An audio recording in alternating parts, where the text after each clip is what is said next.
Satu unit mobil jenis Jeep terbakar hebat di bahu jalan Pajajaran, tepat di depan Plaza Telkom, Kecamatan Bogor Tengah, Kota Bogor pada Senin siang.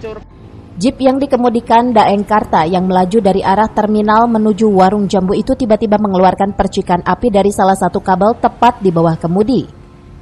Kejadian itu membuat sang pengemudi panik dan langsung berusaha memadamkan api dengan menggunakan 2 botol air mineral yang berada di dalam mobil.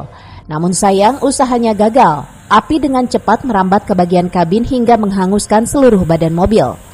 Nanjak di sempur ini kan, timbul asap. Berasap gitu, saya posisi berhenti situ kan nggak mungkin.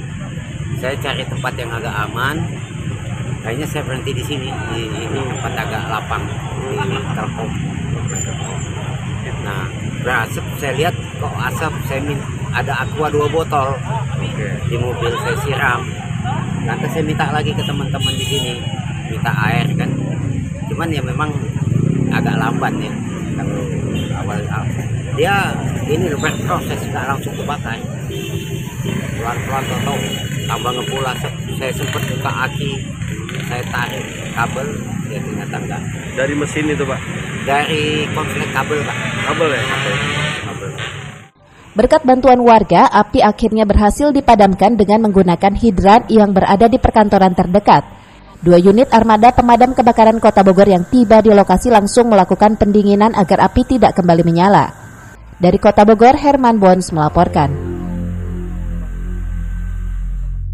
Izin melaporkan Jabar 65 depan Telkom KR 4, mohon izin untuk damkar Kota Bogor diluncurkan.